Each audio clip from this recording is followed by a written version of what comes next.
అమెరికాలో మొత్తం 8 రాష్ట్రాల్లో ఉదయమే పోలింగ్ మొదలైంది. కీలక రాష్ట్రాలైన న్యూయార్క్, వర్జీనియాలో ఓటర్లు తమ ఓటు హక్కును వినియోగించుకోవడానికి పోలింగ్ బూత్లకు తరలివచ్చారు. అలాగే ఓటర్లు కనెక్టివిటీ న్యూ జెర్సీ, న్యూ హాంప్షైర్లో కూడా ఉదయం నుంచే ఓటర్లు తమ ఓటు హక్కును వినియోగించుకోవడానికి పోలింగ్ బూతుల ముందు బారులు తీరారు. మరికొద్దిసేపట్లోనే ఇండియానా, కెంటాకీలో కూడా పోలింగ్ మొదలు కానుంది. అయితే మొట్టమొదటి ప్రెసిడెన్షియల్ పోల్ న్యూ హాంప్షైర్లో జరుగుతోంది. హారిస్ కు ట్రంప్ కూడా చెరో 3 ఓట్ల చొప్పున వచ్చాయి. అతి చిన్న నియోజకవర్గం New Hampshire community of Dixville Notch లో కూడా పోలింగ్ మొదలై ముగిసింది. మన దేశంలో కుల వ్యవస్థ బలంగా ఉందని, అగ్రకులాలకు ఎప్పుడు కుల వ్యవస్థ కనిపించదని కాంగ్రెస్ అగ్రనేత రాహుల్ గాంధీ అన్నారు. కులగణన ద్వారా నష్టం జరగకుండా చూడవచ్చన్నారు. తెలంగాణ కులగణన మోడల్ దేశానికే ఆదర్శమవుతుందని, కులగణనతో అభివృద్ధి, రాజకీయ స్థితిగతులు మారతాయని రాహుల్ గాంధీ చెప్పారు. కులగణన భవిష్యత్తులో ప్రభుత్వానికి దిక్సూచిగా మారుతుందన్నారు. కుల వివక్షను నిర్మూలిస్తేనే దేశం శక్తివంతంగా మారుతుందని రాహుల్ గాంధీ అన్నారు.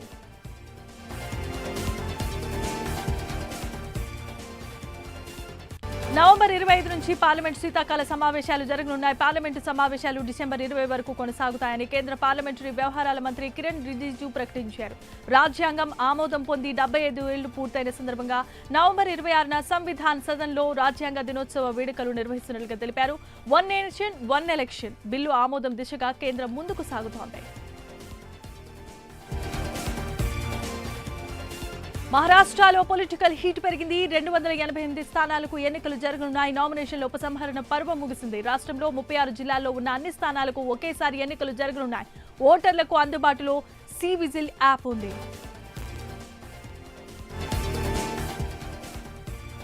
బాలీవుడ్ నటుడు సల్మాన్ ఖాన్ కు మరోసారి బెదిరింపులు వచ్చాయి. లారెన్స్ బిష్నోయ్ గ్యాంగ్ నుంచి బెదిరింపులు వచ్చినట్లుగా సమాచారం. ఇప్పటికే సల్మాన్ ను చంపేస్తామంటూ లారెన్స్ బిష్నోయ్ గ్యాంగ్ వార్నింగ్ ఇచ్చారు. ఇదివరకే ముంబై ట్రాఫిక్ పోలీసులు కూడా సల్మాన్ ని చంపేస్తామంటూ బెదిరింపులు వినిపించాయి. ఇప్పుడు మరోసారి బెదిరింపులు రావడంతో పోలీసులు అలర్ట్ అయ్యారు.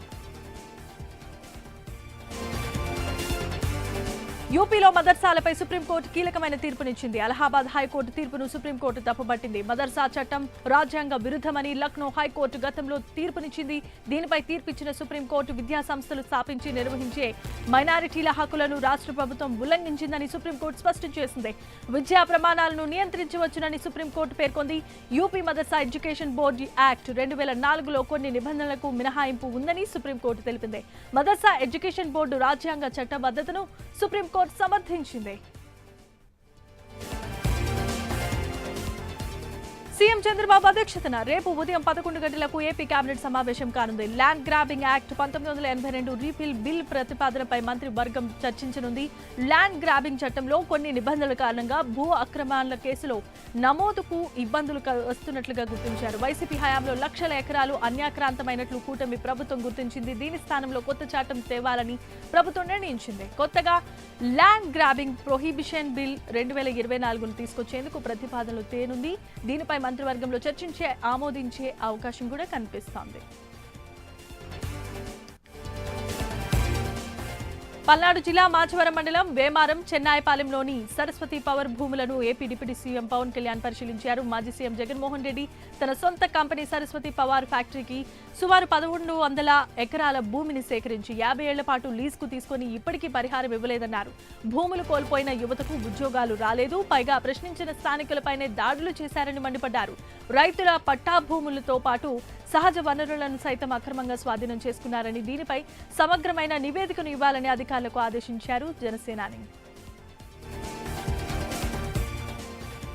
మాజీ ముఖ్యమంత్రి వైఎస్ జగన్ కి చెందిన సరస్వతి పవర్ కంపెనీ భూముల పరిశీలనకు డిప్యూటీ సీఎం పవన్ కళ్యాణ్ వెళ్లడాన్ని మాజీ మంత్రి అంబటి రాంబాబు తప్పుపట్టారు. సరస్వతి భూముల పరిశీలనకి కాదు వెళ్లవలసింది, బలైపోయిన ఆడబిడ్డల కుటుంబాల పరామర్శకి అంటూ అంబటి రాంబాబు ట్వీట్ చేశారు. సామాజిక మాధ్యమం ఎక్స్ వేదికగా అంబటి రాంబాబు సందేశాన్ని పోస్ట్ చేశారు.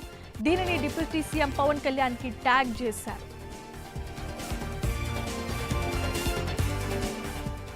విశాఖ శారదా పీఠానికి గతంలో వైసీపీ ప్రభుత్వం కేటాయించిన భూములను రద్దు చేస్తూ ప్రభుత్వం ఉత్తర్వులు జారీ చేసింది. మంత్రివర్గంలో తీసుకున్న నిర్ణయానికి అనుగుణంగా రెవెన్యూ శాఖ ప్రత్యేక ప్రధాన కార్యదర్శి సిసోడియా ఉత్తర్వులు జారీ చేశారు. విశాఖలో 225 కోట్ల విలువ చేసే 15 ఎకరాల భూములను 15 లక్షలకే గత వైసీపీ ప్రభుత్వం శారదా పీఠానికి కేటాయించింది. కొద్ది రోజుల క్రితం జరిగిన ఏపీ కేబినెట్ సమావేశంలో ఈ భూముల కేటాయింపులను రద్దు చేయాలని మంత్రివర్గం తీర్మానించింది. తాజాగా రెవెన్యూ శాఖ జారీ చేసిన అధికారిక ఉత్తర్వుల ప్రకారం అధికారులు ఈ నిర్ణయం తీసుకుంటూ ఉత్తర్వులు చేయనున్నారు.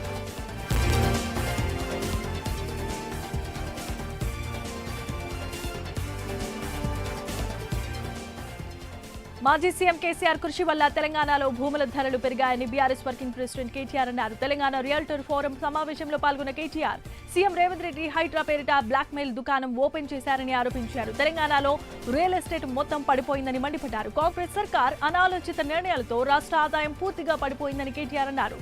11 నెలల పాలనలో సీఎం రేవంత్ రెడ్డి ఒక్క మంచి నిర్ణయం తీసుకోలేదని ఫైర్ అయ్యారు. ఢిల్లీకి మూటలు పంపడం కోసం ఆగమాగం నిర్ణయాలు తీసుకుంటున్నారని కేటీఆర్ విమర్శించారు.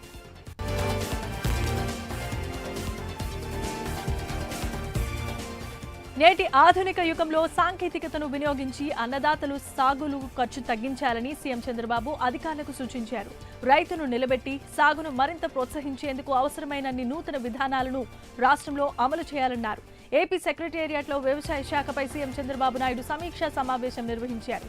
ప్రకృతి సేద్యం, అగ్రిడీప్ టెక్ విధానంతో దేశానికి ఏపీ దిక్సూచి అవుతుందని ఆయన వెల్లడించారు. డ్రోన్ల వినియోగంతో సాగులో అనూహ్యమైన ఫలితాలు ఉంటాయని సీఎం అభిప్రాయపడ్డారు.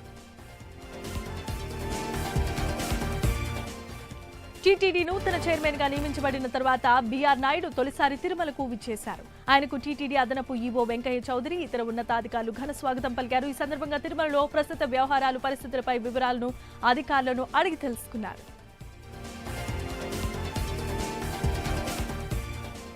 రాష్ట్రంలో మహిళలకు రక్షణ కరువైందని రోజా ఆరోపించారు. కూటమి పరిపాలనలో ఏపీలో మహిళలపై వరుస అఘాయిత్యాలు జరుగుతున్నాయని విమర్శించారు. మహిళలపై జరుగుతున్న దాడుల్ని డిప్యూటీ సీఎం పవన్ పట్టించుకోవాలని కోరారు. ఏపీలో రాష్ట్రపతి పాలన విధించాలని ప్రధాని మోదీని కోరారు.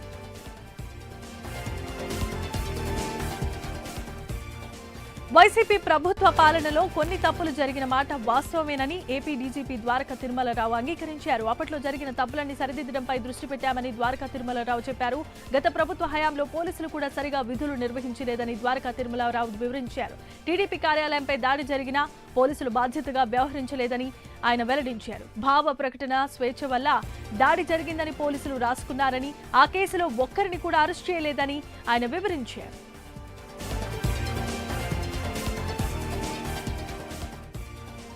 గత ప్రభుత్వం రాష్ట్రాన్ని అప్పుల ఊబిలోనికి నెట్టేసి వెళ్లిందని, అన్ని వ్యవస్థలను నిర్వీర్యం చేసిందని అన్నారు మంత్రి నారాయణ. ఖజానా ఖాళీ అయినా ఎన్నికల్లో ఇచ్చిన హామీలు ఒక్కొక్కటిగా నెరవేరుస్తున్నామని ఆయన తెలిపారు. సీఎం చంద్రబాబు రాష్ట్ర ఆర్థిక వ్యవస్థను గాడిలో పెట్టే ప్రయత్నం చేస్తున్నారన్నారు. 3 ఏళ్లలో అమరావతి పనులు పూర్తి చేస్తామని, దీనిపై 2014లోనే అసెంబ్లీలో తీర్మానం చేసి కేంద్రానికి పంపించామని వెల్లడించారు. త్వరలో మున్సిపాలిటీలు, కార్పొరేషన్లకు ఎన్నికలు జరిపేలా చర్యలు తీసుకుంటామని అన్నారు మంత్రి నారాయణ. హైదరాబాద్ శివార్లలో మహేశ్వరం మండలం నాగారం ల్యాండ్ కేసులో మాజీ ఆర్డీఓ వెంకటాచారికి ఈడీ సమన్లు జారీ చేసింది. భూ కుంభకోణం కేసులో ఐఏఎస్ అమోయ్ కుమార్, ఎంఆర్ఓ జ్యోతిని ప్రశ్నించిన ఈడీ అధికారులు వారిచ్చిన సమాచారం ఆధారంగా మాజీ ఆర్డీఓ వెంకటాచారికి నోటీసులు ఇచ్చారు. గురువారం నాడు విచారణకు హాజరు కావాల్సిందిగా ఈడీ ఆదేశించింది. నాగారం సర్వే నెంబర్ 181లోని 42 ఎకరాల భూ కేటాయింపులపై ఈడీ అధికారులు దర్యాప్తు చేస్తున్నారు. విద్యుత్ ఛార్జీలపై AP Congress chief YS Sharmila మండిపడ్డారు. విద్యుత్ ఛార్జీలపై గత ప్రభుత్వం చేసిన పాపాలకు ప్రాయశ్చిత్తం చేయాల్సింది పోయి ఇప్పటి కూటమి సర్కార్ ఆ పాపపు పరిహారాన్ని ప్రజల నెత్తినే మోపుతోందని అన్నారు. నాడు వైసీపీ చేసింది పాపమైతే నేడు రాష్ట్ర ప్రజలకు కూటమి సర్కార్ పెడుతోంది శాపమన్నారు. ఇందుకు నిరసనగా రేపటి నుంచి 3 రోజుల పాటు కాంగ్రెస్ పార్టీ రాష్ట్ర వ్యాప్త ఆందోళనకు పిలుపునిస్తున్నట్లుగా ట్వీట్ చేశారు షర్మిల.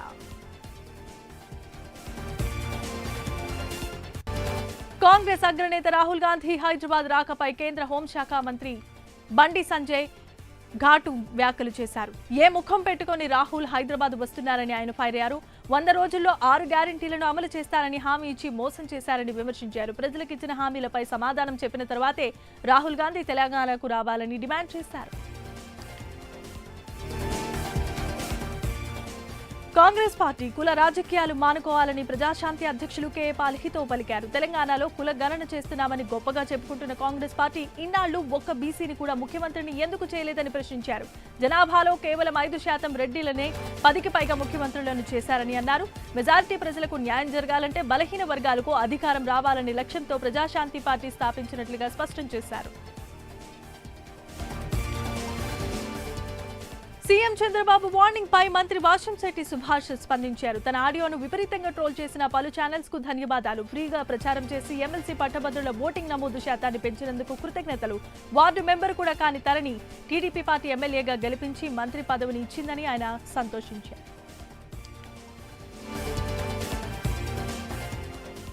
ఏపీ పోలీస్ అధికారులకు ఐపీఎస్ కన్ఫర్ చేసిన కేంద్రం ఈ మేరకు ఉత్తర్వులు జారీ చేసింది. కేంద్రం హోంశాఖ 2022-23లో ఇచ్చిన నోటిఫికేషన్ను రీపబ్లిష్ చేస్తూ చీఫ్ సెక్రటరీ నీరబ్ కుమార్ ప్రసాద్ ఉత్తర్వులు జారీ చేశారు. ఏపీ పోలీస్ శాఖలో విధులు నిర్వహిస్తున్న అధికారులు 2022 సంవత్సరంలో 5గురికి, 2023 సంవత్సరంలో 2కి ఐపీఎస్ కన్ఫర్మ్ చేస్తూ ఉత్తర్వులు ఇచ్చారు. వీరంతా ఒకే ఏడాదితో పాటు ప్రొబేషన్లో ఉండి ఇండక్షన్ ట్రైనింగ్ పొందాలని ఆ ఉత్తర్వులో ఆయన ఆదేశించారు.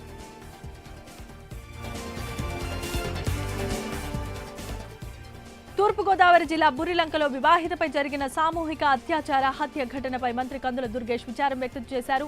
బాధిత మహిళా కుటుంబాన్ని పరామర్శించి ప్రభుత్వం తరపున అండగా ఉంటామని ఆయన హామీ ఇచ్చారు. తన వ్యక్తిగతంగా ₹1,00,000 ఆర్థిక సహాయాన్ని బాధిత కుటుంబానికి మంత్రి దుర్గేష్ అందజేశారు. అలాగే దివ్యాంగురాలైన బాధిత మహిళ కుమార్తెకు ₹15,000 పింఛన్ను మంజూరు చేయాలని అధికారులకు మంత్రి ఆదేశించారు. గంజాయి మత్తులో యువత నిర్వీర్యమైపోయిందని, గంజాయిపై ఉక్కుపాదం మోపాలని పోలీసులకు మంత్రి దుర్గేష్ ఆదేశించారు.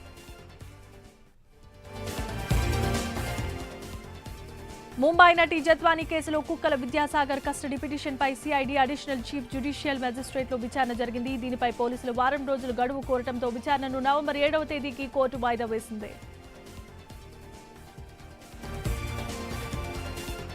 అనంతపురం జిల్లా పిటిసిలో పాసింగ్ అవుట్ పరేడ్ కార్యక్రమానికి ముఖ్య అతిథులుగా హోంమంత్రి అనిత, డీజీపీ ద్వారక తిరుమలరావు హాజరయ్యారు. ట్రైనింగ్ పూర్తి చేసుకున్న 23వ బ్యాచ్ కు చెందిన 12 మంది డీఎస్పీలకు హోంమంత్రి శుభాకాంక్షలు తెలిపారు. శాంతి భద్రతల విషయంలో సీఎం, డిప్యూటీ సీఎం ప్రత్యేక శ్రద్ధ తీసుకుంటున్నారని అన్నారు. పోలీసు వ్యవస్థని పటిష్టం చేస్తామని కూడా చెప్పారు. హైదరాబాద్ లో ఇందిరా పార్క్ వద్ద ఆటో డ్రైవర్లు ఆందోళనకు దిగారు. మహాలక్ష్మి స్కీమ్ లో నష్టపోయిన ఆటో డ్రైవర్లకు ₹1,00,000 ఎక్స్గ్రేషియా ఇవ్వాలని, ఆటో డ్రైవర్లకు నెలకు ₹15,000 పరిహారం ఇవ్వాలని డిమాండ్ చేశారు. అలాగే గ్రేటర్ హైదరాబాద్ పరిధిలో కొత్తగా 20,000 ఆటోలకు పర్మిట్లు ఇవ్వడంతో పాటు మీటర్ ఛార్జీలు పెంచాలని కోరారు. లేని పక్షంలో ఆందోళన ఉధృతం చేస్తామని హెచ్చరించారు. ఆటో డ్రైవర్లకు సంఘీభావాన్ని ప్రకటించిన బీఆర్ఎస్ వర్కింగ్ ప్రెసిడెంట్ కేటీఆర్ వారి సమస్యలపై అసెంబ్లీలో ప్రస్తావిస్తామని చెప్పారు. ఆటో డ్రైవర్లకు న్యాయం జరిగే వరకు బీఆర్ఎస్ పార్టీ అండగా ఉంటుందని కేటీఆర్ హామీ ఇచ్చారు. తూర్పుగోదావరి జిల్లా ఉండ్రాజవరం మండలం తాడిపరులో ప్రశాంత వాతావరణం నెలకొంది. గ్రామంలో 144 సెక్షన్ అమల్లో ఉన్న నేపథ్యంలో పోలీస్ బందోబస్తు ఏర్పాటు చేశారు. సోమవారం సర్దార్ పాపన విగ్రహావిష్కరణ ప్రారంభ సందర్భంగా ఫ్లెక్సీ కడుతూ ప్రమాదవశాత్తు విద్యుత్ షాక్ కొట్టి 4 మృతి చెందిన సంగతి తెలిసిందే. అయితే ఎలాంటి అవాంఛనీయ సంఘటనలు తలెత్తకుండా 144 సెక్షన్ విధించిన పోలీసులు జిల్లా కలెక్టర్ ప్రశాంతి ఆదేశాలతో గ్రామంలో మొత్తం అన్నిటిలో కూడా ఫ్లెక్సీలను తొలగించారు. తాడిపరులో విగ్రహావిష్కరణ స్థలం విషయంలో 2 సామాజిక వర్గాల మధ్య గత కొంతకాలంగా వివాదం ఉన్న కారణంగా ఎటువంటి ఉద్రిక్త పరిస్థితులు తలెత్తకుండా అధికారులు ముందస్తు జాగ్రత్తలు తీసుకున్నారు.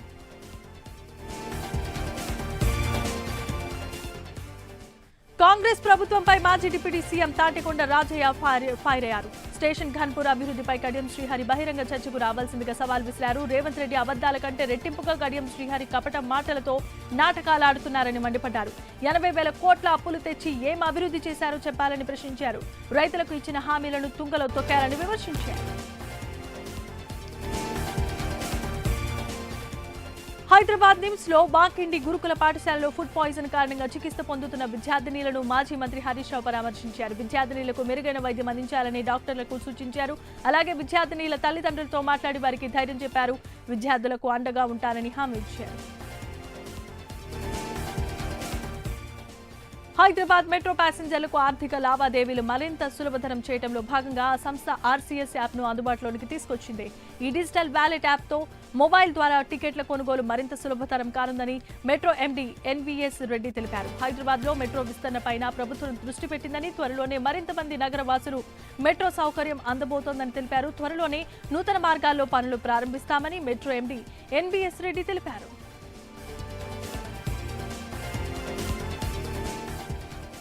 యాదాద్రి భువనగిరి జిల్లాలో మూసి పునర్జీవ పాదయాత్రకు వస్తున్న సీఎం రేవంత్ రెడ్డికి ప్రతి ఒక్కరూ ఘన స్వాగతం పలకాలని ఎమ్మెల్యే కుంభం అనిల్ కుమార్ రెడ్డి పిలుపునిచ్చారు.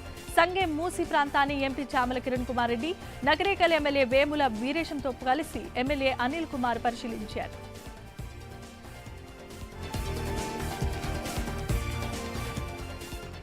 Secunderabad railway station railway standing committee chairman CM Ramesh, MP Laxman సందర్శించారు. అనంతరం నూతన రైల్వే స్టేషన్ నిర్మాణ పనులను పరిశీలించారు.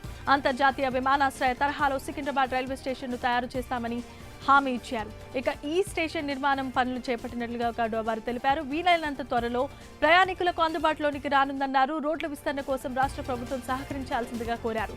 చరిత్రలో ఎప్పుడు చూడనంత రైల్వేల అభివృద్ధి మోదీ హయాంలో జరుగుతోందన్నారు. ఇన్నేళ్లలో రాష్ట్రానికి మొదటిసారి 4,000 కోట్లకు పైగా రైల్వే బడ్జెట్ నమోదు కావడం ఆనందంగా ఉందని వారు సంతోషం వ్యక్తం చేశారు.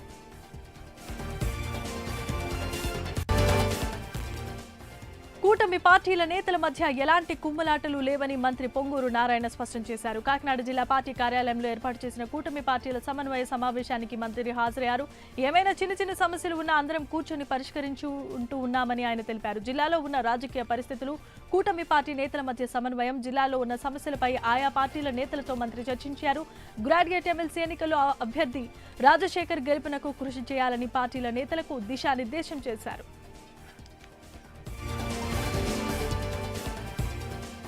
తెలుగు రాష్ట్రాల్లో సంచలనం రేపిన అఘోరి ఇప్పుడు విశాఖ జిల్లాలో సంచరిస్తున్నారు. నాగుల చవితి కావడంతో విశాఖపట్నంలో జోడుగల్లపాలెం సాగర్ తీరంలో పూజలు చేశారు. అఘోరి రావడంతో చూసేందుకు భక్తులు పెద్ద సంఖ్యలో ఆశ్రమానికి చేరుకున్నారు. సనాతన ధర్మం కోసం ఆత్మార్పణకు తాను సిద్ధమని అఘోరి చెప్పారు. తెలుగు రాష్ట్రాల్లో సనాతన ధర్మం కాపాడుతున్న వారి కోరిక మేరకు ఎవరు పిలిచినా తాను వెళ్లడానికి సిద్ధమని అఘోరి ప్రకటించారు. అంబేద్కర్ కోనసీమ జిల్లా అమలాపురం కూటమి సమావేశంలో గందరగోళం నెలకొంది. స్థానిక ఎమ్మెల్యే ఆయితాబత్తుల ఆనందరావు నిర్వహించిన సమావేశంలో సభా వేదికపై ఎక్కువ మంది టీడీపీ నేతలకు ప్రాధాన్యత ఇవ్వడంతో జనసేన, బీజేపీ నాయకులు తీవ్రమైన ఆగ్రహాన్ని వ్యక్తం చేశారు. టీడీపీ నేతలు తమకు ప్రాముఖ్యత ఇవ్వడం లేదంటూ వాదనకు దిగారు. దీంతో వెంటనే కొంతమంది టీడీపీ నేతలను వేదికపై నుంచి కిందకు దింపేశారు. అనంతరం పలువురు జనసేన, బీజేపీ నేతలను ఆహ్వానించి సమావేశాన్ని కొనసాగించారు.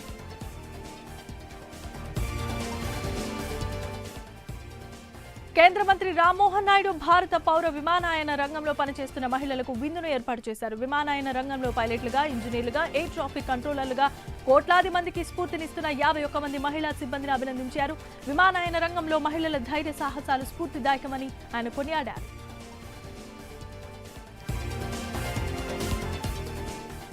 కడప జిల్లా పులివెందులలో టీడీపీ పార్టీ కార్యాలయానికి మంత్రి సవిత చేరుకున్నారు. మంత్రి సవితకు నియోజకవర్గ ఇన్ఛార్జ్ బీటెక్ రవి, కార్యకర్తలు, నాయకులు ఘన స్వాగతం పలికారు. వేంపల్లి పాపాగ్ని నదిలో యథేచ్ఛగా ఇసుక తరలింపు ఆపాలని మంత్రి సవితకు రైతులు, ప్రజలు వినతి పత్రం అందజేశారు. ఇసుక రవాణా చేస్తున్న ప్రాంతం సమీపంలో వ్యవసాయ భూములు, 20 గ్రామాలకు త్రాగునీరు అందించే వాటర్ బోర్డులు ఉన్నాయని మంత్రికి వివరించారు. రైతుల వినతి పట్ల మంత్రి సవిత సానుకూలంగా స్పందించారు.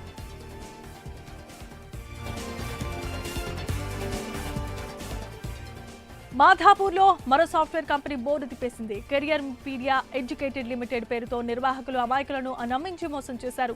తమ వద్ద కోచింగ్ తీసుకుంటే మంచి ఐటీ కంపెనీలో ఉద్యోగాలు ఇప్పిస్తామని బాధితుల నుంచి భారీ మొత్తంలో డబ్బులు వసూలు చేశారు.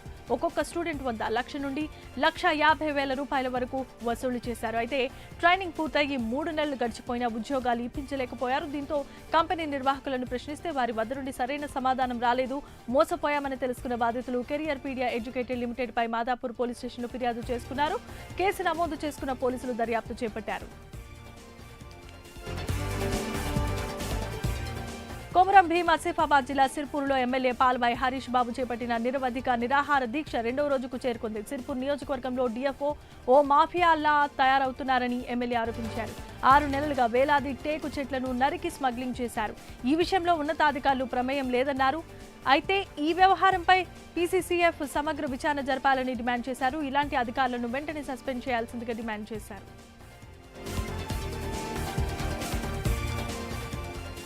కాకినాడ జిల్లా ప్రతిపాడులో 1,00,000 దీపాల మధ్య కోటి బెల్వార్చన పూజా కార్యక్రమంలో ఎమ్మెల్యే సత్యప్రభ పాల్గొన్నారు. అత్యంత సుందరంగా అలంకరించిన అయ్యప్ప స్వామి ఆలయ నమూనా వేదికను ఎమ్మెల్యే సత్యప్రభ సందర్శించారు.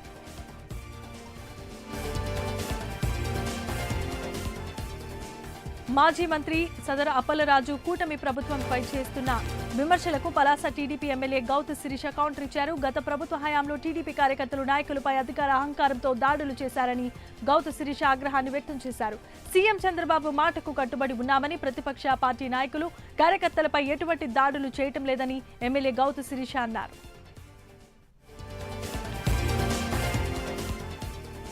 కెనడా దేశానికి చెందిన యువతిని డాక్టర్ బిఆర్ అంబేద్కర్ కోనసీమ జిల్లా అమలాపురానికి చెందిన యువకుడు వివాహం చేసుకున్నాడు.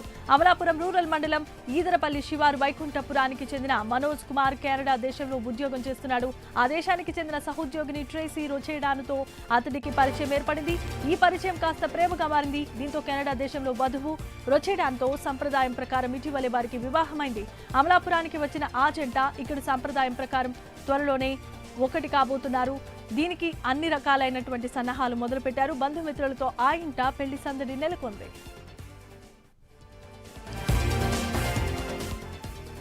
అవినీతిని ప్రశ్నించేందుకే పవన్ జనసేనను స్థాపించారని Janasena party Tirupati assembly incharge Kiran Royal అన్నారు.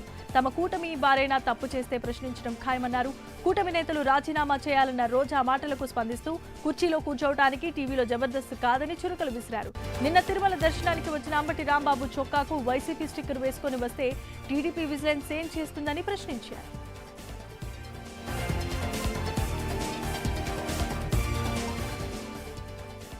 ఏపీలో జూనియర్ కళాశాలలో విద్యా ప్రమాణాలు పెంచేందుకు కూటమి ప్రభుత్వం అడుగులు వేస్తోంది. విద్యా ప్రమాణాలు పెంచడంతో పాటుగా అధిక ఉత్తీర్ణత శాతం సాధించడానికి శ్రీకారం చుట్టింది. ఇందుకు ప్రోగ్రెస్ కార్డుల విధానాన్ని ప్రవేశపెట్టింది. ఈ మేరకు ఉత్తర్వులు జారీ చేసింది. ప్రథమ, ద్వితీయ సంవత్సర విద్యార్థుల తల్లిదండ్రుల సంతకాలు తప్పనిసరి చేసింది.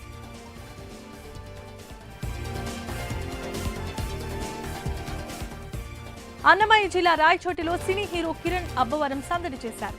కా మూవీ విజయోత్సవ యాత్రలో భాగంగా గుట్టపల్లి ఆంజనేయ స్వామి ఆలయంలో ప్రత్యేక పూజలు చేసి మొక్కులు చెల్లించుకున్నారు. అనంతరం రాయచోటి గౌతమ్ థియేటర్లో అభిమానులతో కలిసి కా మూవీని చూశారు. కా సినిమాను పెద్ద హిట్ చేసినందుకు రాయచోటి ప్రజలకు హీరో కిరణ్ అబ్బవరం కృతజ్ఞతలు తెలియజేశారు.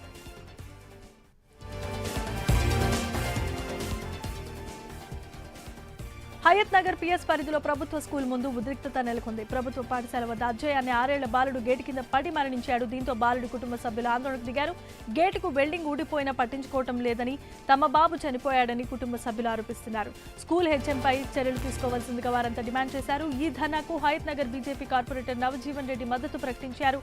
ఘటనా స్థలికి చేరుకున్న డీఈఓ సుశీందర్ బాలుడి కుటుంబ సభ్యులకు 4 లక్షల రూపాయల ఎక్స్గ్రేషియా ప్రకటించారు.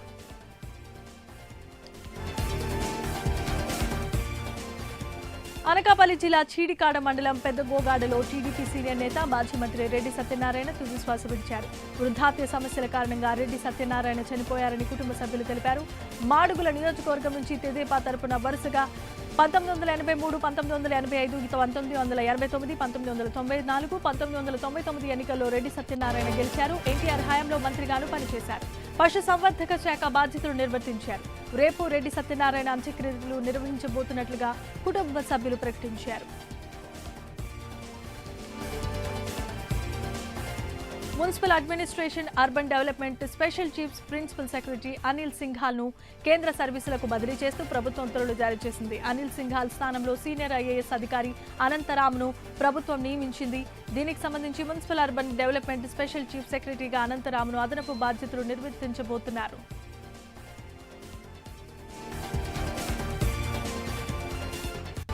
AP state film TV theatre development corporation chairman గా ఐఏఎస్ అధికారి హిమాంశు శుక్లాను నియమించారు.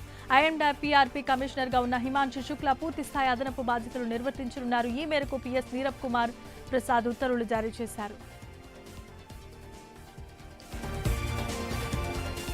విజయవాడ క్యాంపు కార్యాలయంలో ఇరిగేషన్ ఉన్నతాధికారులు, ఏజెన్సీలతో మంత్రి నిమ్మల రామానాయుడు సమీక్ష నిర్వహించారు. పోలవరం, వెలిగొండ, చింతలపూడి, గోదావరి, పెన్నా నదుల అనుసంధాన ప్రాజెక్టులపై సమీక్షలో చర్చించారు. రేపటి నుండి పోలవరం డయాఫ్రామ్ వాల్, ఈసీఆర్ఎఫ్ నిర్మాణంకు సంబంధించి వర్క్షాప్ నిర్వహణపై నిపుణులతో ఆయన చర్చించనున్నారు. అలాగే వెలిగొండ ప్రాజెక్టులతో గతం ప్రభుత్వం చేసిన వైఫల్యాలను దెబ్బతిన్న ఫీడర్ కెనాల్పై సీఎం చంద్రబాబుకు సమగ్ర రిపోర్టును అందించనున్నారు.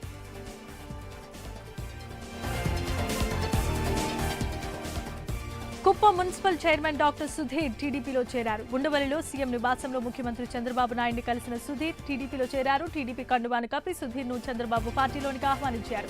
వైసీపీకి మున్సిపల్ చైర్మన్, కౌన్సిలర్ పదవులకు రాజీనామా చేసిన అనంతరం సుధీర్ టీడీపీలో చేరారు. చంద్రబాబుతోనే కుప్పం సమగ్ర అభివృద్ధి సాధ్యమని తామంతా నమ్ముతున్నామని సుధీర్ అన్నారు. సీఎం చంద్రబాబుతో కలిసి నడిచేందుకే అన్ని పదవులకు రాజీనామా చేశానని సుధీర్ తెలిపారు. చిత్తూరు జిల్లా పలమనేరులో ఎస్సీ, బీసీ బాలికల వసతి గృహాలను ఎమ్మెల్యే అమర్నాథ్ రెడ్డి ఆకస్మికంగా తనిఖీ చేశారు. హాస్టల్ భవనాలను పరిశీలించి విద్యార్థులతో మాట్లాడి వారి సమస్యలను అడిగి తెలుసుకున్నారు. పట్టణంలో ఎస్సీ, బీసీ బాలికల వసతి గృహాలను ఎంపీ నిధుల నుంచి 25 లక్షల రూపాయలను మంజూరు అయ్యాయన్నారు. త్వరలోనే పనులు చేపట్టి పూర్తి చేస్తామన్నారు.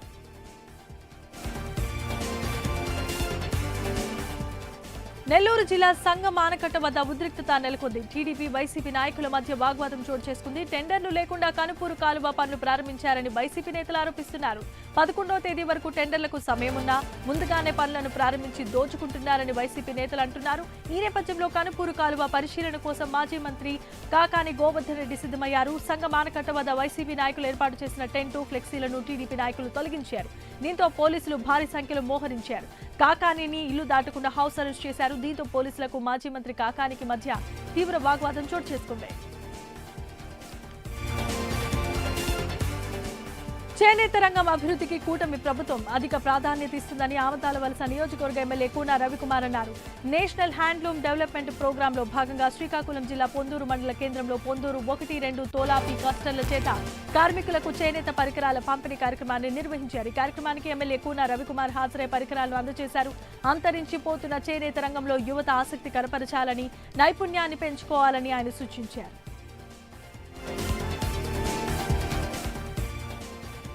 ప్రజల కోసం పనిచేసే ప్రజా ప్రభుత్వమని కదిరి ఎమ్మెల్యే కందికుంట్ల వెంకటప్రసాద్ అన్నారు. అనంతపురం జిల్లా కదిరి రూరల్ మండల పరిధిలో పట్నం వద్ద హాంద్రిని విసుజల స్రవంతి కాలువ ద్వారా తలుపుల, ఎన్పీ కుంట మండలాలకు సాగు, త్రాగునీటిని ఆయన విడుదల చేశారు. ముఖ్యమంత్రి చంద్రబాబు నాయుడు ఆలోచనలకు అనుగుణంగా వరుణదేవుని కరుణా కటాక్షం వల్ల వర్షాలు బాగా కురవడంతో నీటి కొరత కూడా తీరిందని ఎమ్మెల్యే హర్షం వ్యక్తం చేస్తున్నారు. కదిరి రూపురేఖలు మార్చిపోయే దిశగా అడుగులు వేస్తున్నామన్నారు.